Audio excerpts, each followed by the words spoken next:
一次关于狂欢节的闲聊，让我们确定了2024年的度假地南美洲24天，行程28000公里。我们在巴西的里约热内卢领略了奔放的桑巴风情，沐浴了巴西和阿根廷之间的伊瓜苏瀑布。我们沉浸于布宜诺斯艾利斯阿根廷汤果的激情优雅和莫雷诺冰川的壮美，流连于智利百类国家公园雄奇的山塔和奶蓝色的佩赫湖，秘鲁马丘比丘和马拉斯盐田等印加文明遗址，以及彩虹山和提提卡卡湖，让我们觉得不虚此行。登陆巴西，没有转过来这里看。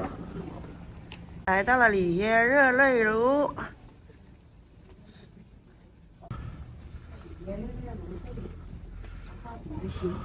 里约热内卢由葡萄牙人于1565年建立，最初是葡萄牙帝国的里约热内卢都督所在地，后在1763年成为葡萄牙帝国的巴西州首府。在本土被拿破仑入侵后，葡萄牙王室于1808年迁往巴西，它成为葡萄牙女王玛利亚一世的临时首都所在地。随后他在他的儿子葡萄牙摄政王若昂六世的领导下，以皇帝委任的葡萄牙总督身份开始统治城市。1822年巴西独立战争后，里约热内卢成为巴西的首都，直至1960年4月21日迁都至巴西利亚为止。里约热内卢港是世界3大天然良港之一，而里约热内卢基督像也是世界新7大奇迹之一。里约热内卢是第31届夏季奥运会的主办地，是第一座举办夏季奥运会的南美洲城市。我们现在从机场出来，搭Uber网约车到酒店。坐网约车非常的方便，从头到尾不用任何的交流，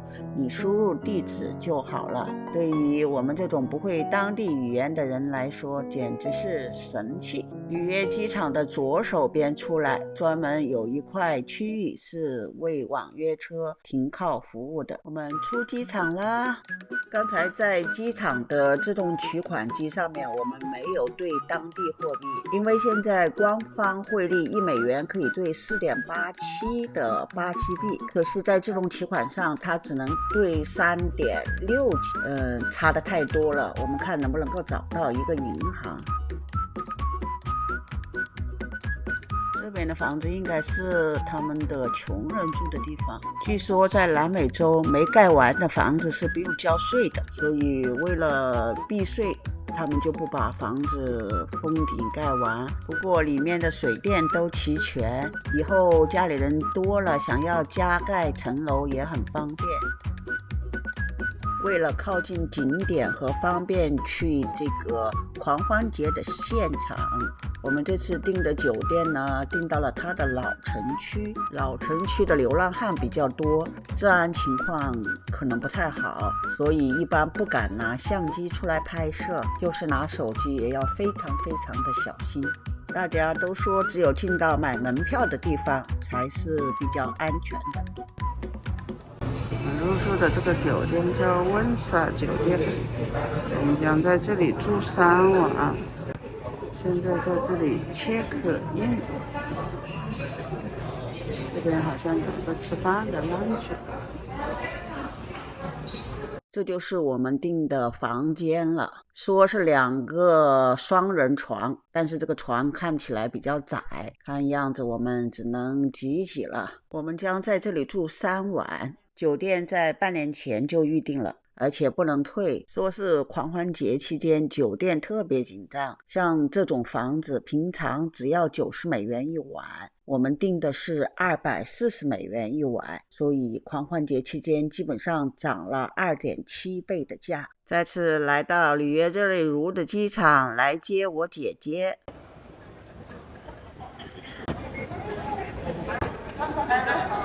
来，酒店外的街道确实很热闹，吃东西的摊点也多，可却都只收现金。我们试着出去找兑钱的网点或者是机器，却被骑单车的人从后面抢了项链，好在他没有抓稳，项链掉在了地下，被我们捡了回来。最后大年30的晚餐只能在附近的收信用卡的麦当劳解决了。老城区的街道料骚味非常重，所以以后千万不要订老城区的酒店。里约热内卢是世界上10大著名的海滨城市之一，它有一望无际的海岸线，72个天然沙滩，是这个城市最引以为骄傲的地方。科巴卡巴纳海滩是中间最著名的，我们现在就来到了他的身旁。今天是中国新年的第一天，2月10号。今天上午阳光明媚，海风轻拂，天空湛蓝的如同一幅美丽的画卷，大海的波涛拍打着金色的沙滩，仿佛在迎接新年的到来。站在海滩上，我们感受到大海的浩瀚与美丽，辽阔的海面上波光粼粼，仿佛无数的星星在闪烁，海浪一波接着一波的涌来，带着自然的韵律，让人心生宁静和平和。我们闭上眼睛，聆听海浪的声音，仿佛能听到大海在低语，诉说着新年的祝福。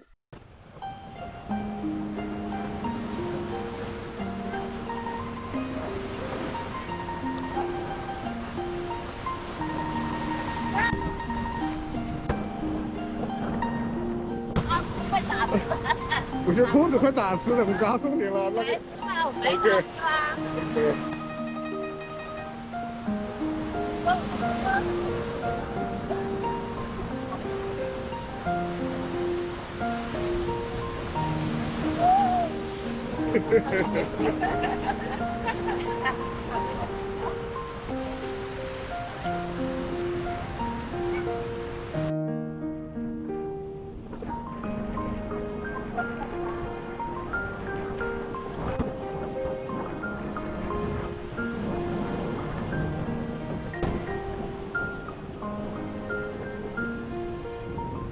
龙年大年初一，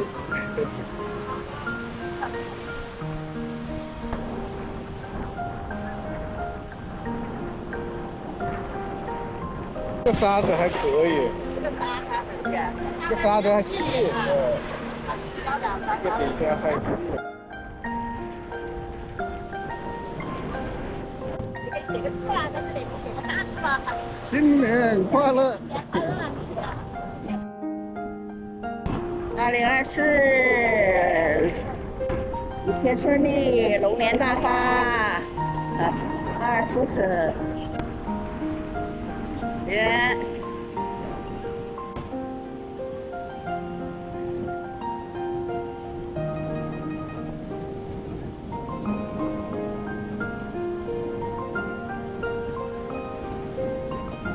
你后面还可以写龙年大发，龙年吉祥，龙腾虎跃，龙年吉祥哦！是。龙年吉祥。你在巴西的里约热内卢的沙滩上面写下了这几个字：2024年年初一，新春快乐！新年快乐，快乐快乐！裤子湿了哦，这个裤子肯定会湿哦，这会儿呢在下面都会湿。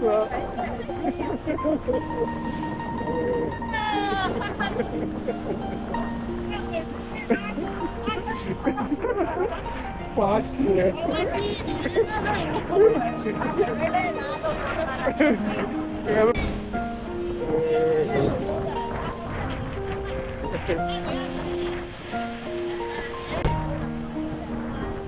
中国飞越对的地方。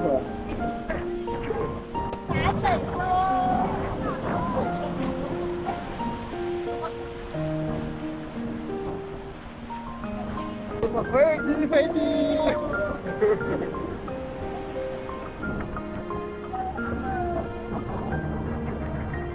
shit， 爸跳。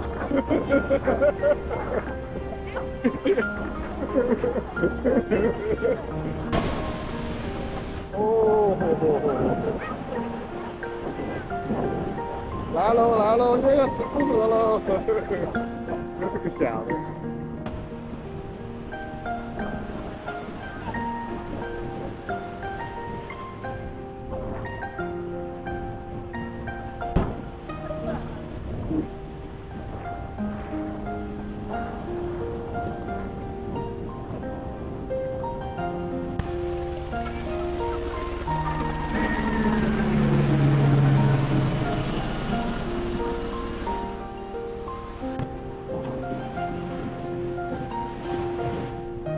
对。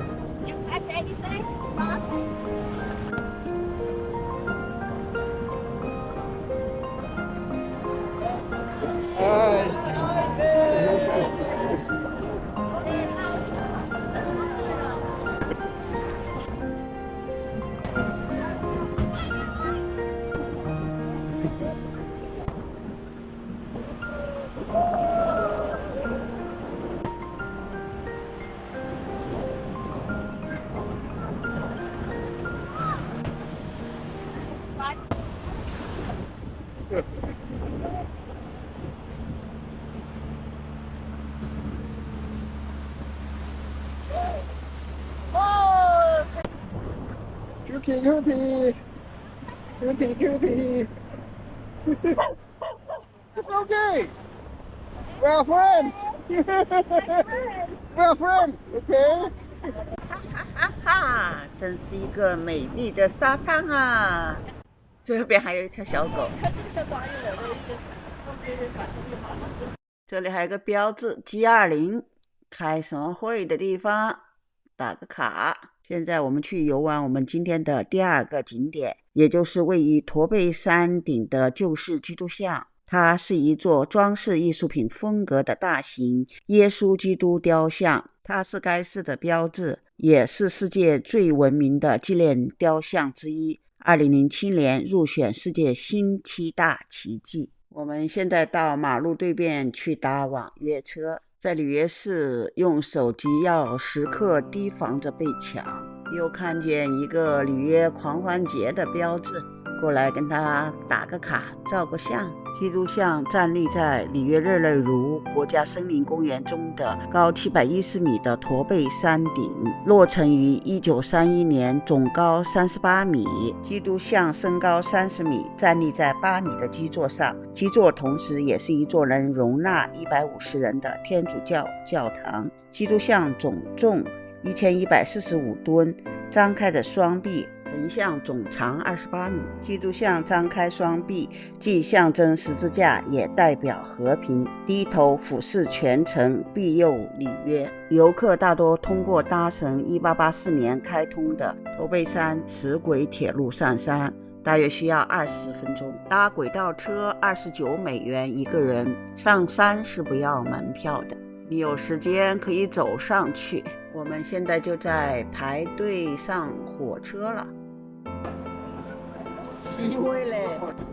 火车来了，看看有多少游客。据说这里每年要接待200多万游客。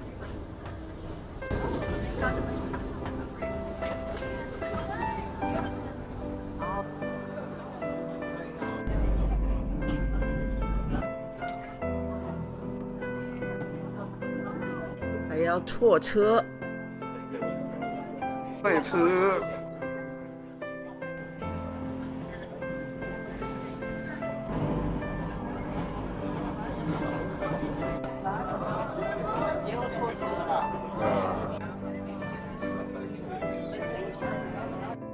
到站了。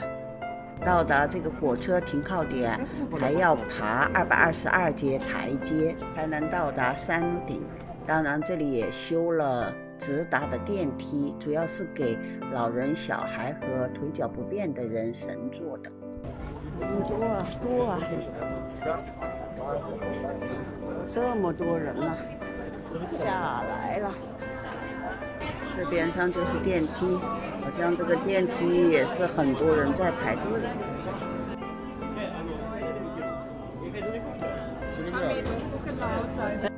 这里是这些创作者的纪念头像。开始往上爬，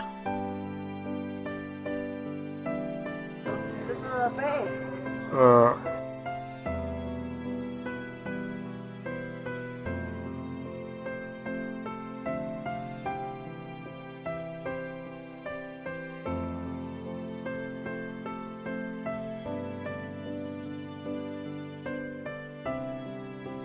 人山人海呀，全部站在这里。耶稣，看看我的大耶稣，你看。录下耶稣像，然后我再转右边慢慢扫一点。看看下面的美景。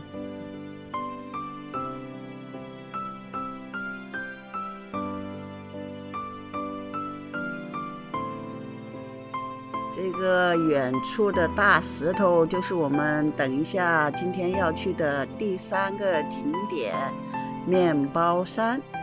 现在我们先来看一看它，把它拉近一下。它也是里约热内卢的象征之一。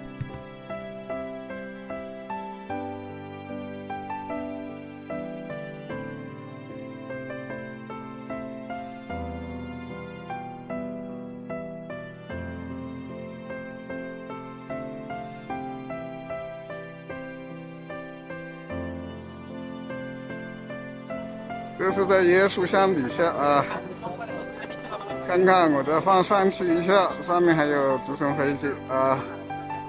耶稣祝福全世界。阳光照下来好漂亮。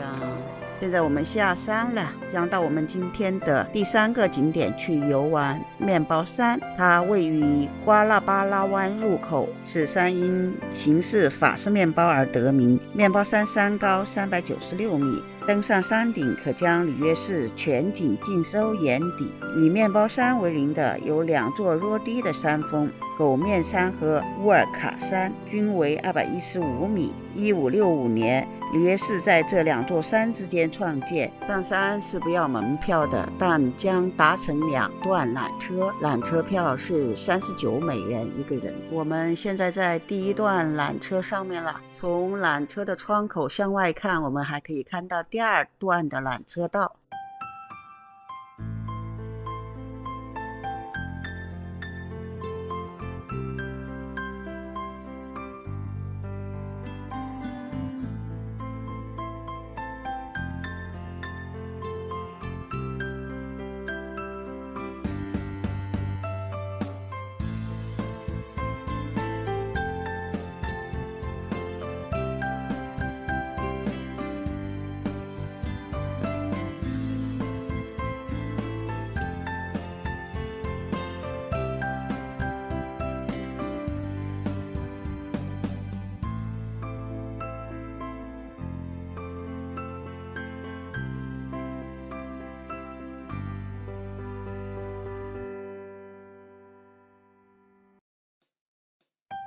再回头看一看这一段缆车的下方，这是第1段缆车，这边还有一个漂亮的海湾，在这个山湾中间，这边是另外一边的海湾，非常漂亮的房子。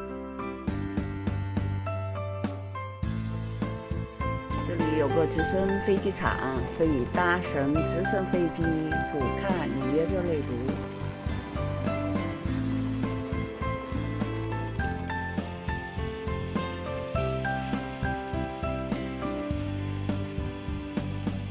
150美元一个人。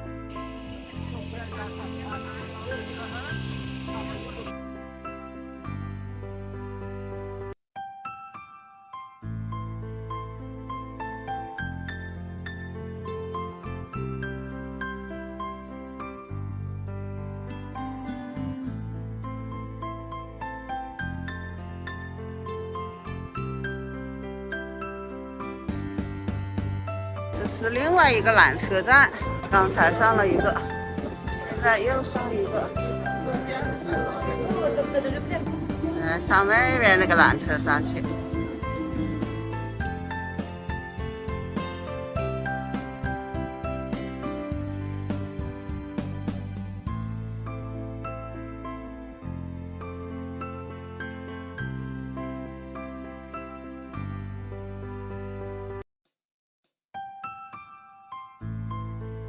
这两个车交汇嘛。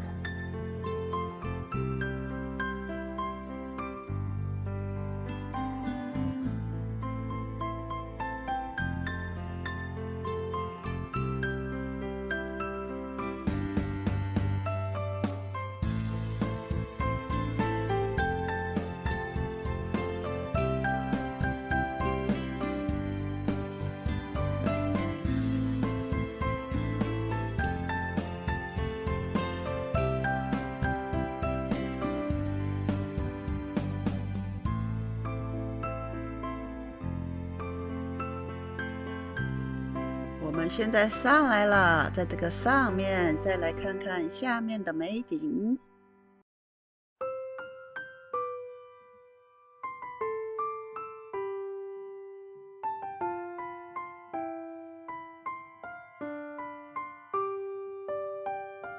对面的耶稣像。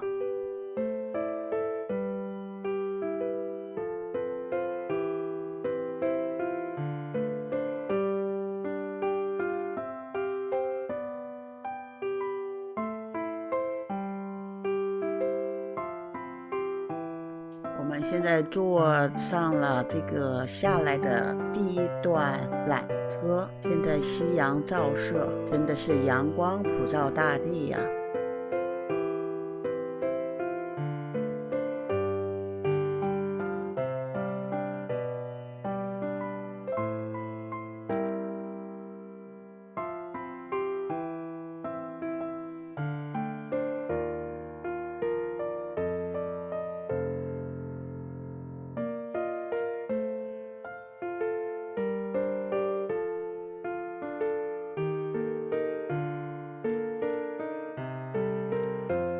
有些人在等到上面，这么晚了。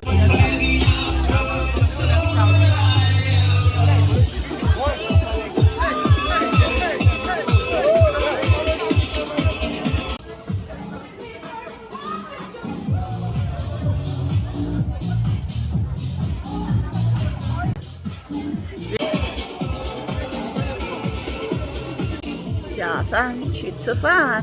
这是一个米其林的巴西烤肉店，55美元一个人。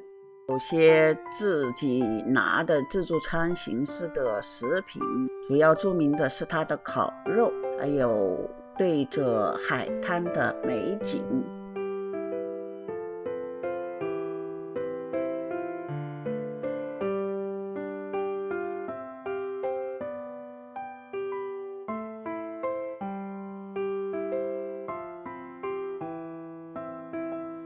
祝大家新春快乐！我们下集再见。